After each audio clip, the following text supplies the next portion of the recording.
What's up everybody, Andy Logan here again with a Stage 10 review and Stage 12 preview for the Tour de France 2020, aka 5 Minute Fridays on another day of the week. Apologies, been away for a couple of days, well not away but not online doing videos. I've been pretty busy, we're moving house in the next couple of weeks and obviously kids weekend and Father's Day here in Australia as well, so it's been a pretty jam-packed couple of days.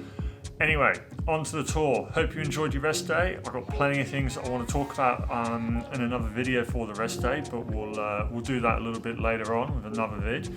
And but Stage 10, wanted to talk about Stage 10 today. So look, another not an interesting stage from a kind of watching perspective. I think if you did end up staying up or watching the stage, there are a lot of crashes. Obviously, there's a lot of nervousness in the bunch due to the potential crosswinds. And but the stage for the most part, headwind for the large majority of the day until they kind of turned left over that bridge and the pace really started to wind up, obviously with 20k to go or so. Number of casualties from the crashes, unfortunately. Nico Roche in particular, I've seen the pictures on Twitter this morning, and his wounds from his crash looked particularly bad. Obviously, the Pog went down, Guillaume Martin went down, Tom Scoynes looked particularly badly banged up as well, so I hope those guys start to feel a bit better in the next couple of days. But lots of road furniture and roundabouts, and not really ideal. Onto the stage itself, well, an interesting finish. We've got Sam Bennett getting up for his first Tour de France stage.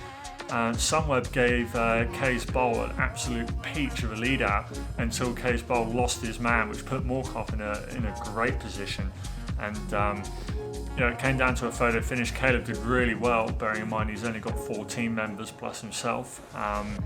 But I think Lotto are operating on a kind of, we'll drop him off with kind of 200 to go type thing, and he can fend for himself from there. So we'll see how he goes, see how Caleb goes going forward. But nice win for Bennett, and well deserved. He's been knocking on that door and it's finally opened. He obviously took green off Sagan as well yesterday, so really good result for him.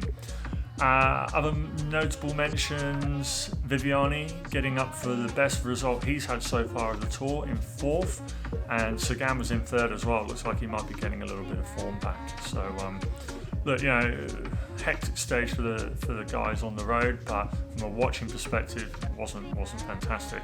And look, that kind of brings us onto stage 11. So this one's another really flat stage.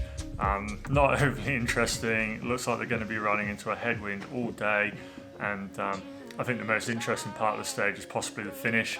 I've had a look on Google Maps and on Flamme Rouge as well, just to have a look at kind of the final turn. So basically, there's a left-hander onto the final finishing straight, and then there's a slight rise up towards the finish line. So I think the sprinters in the run up to the finish on stage 11 are going to feel they'll have to slow down. They won't be carrying as much momentum, so they'll feel that slight rise. But I don't expect it to be too much of a trouble for them, to be honest. I had a look on Google Maps, and I think the incline is not very much over 700 meters. Like it's pretty small. It might, if someone's particularly tired, it might take it out of them. But lead-out trains will be crucial, but timing will be equally important as well.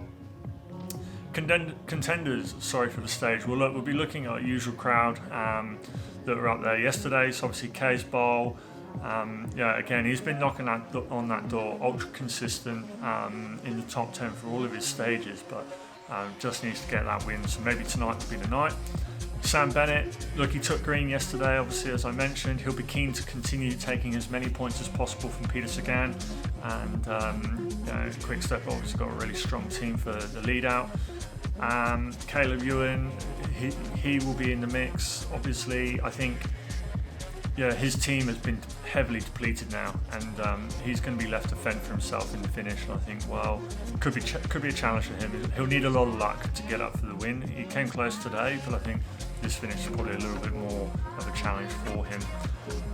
Who else? Peter Sagan, as I mentioned earlier, came 3rd yesterday. He's done really well. I think we're starting to see a bit more form from him as well. Other contenders or outsiders: Viviani obviously should be up there. Brian Cockard, Mats Pedersen, or Trek in general, depending on who they sprint for. Andre Greipel went quite well yesterday, Hugo Hofstadter, Luka Megzek as well. So a few names to choose from as possible outsiders, but I think, look, I think the stage will be won by one of the top three that are here, Cees Bol, Caleb Ewan or Sam Bennett. I think you get the winner from one of those three.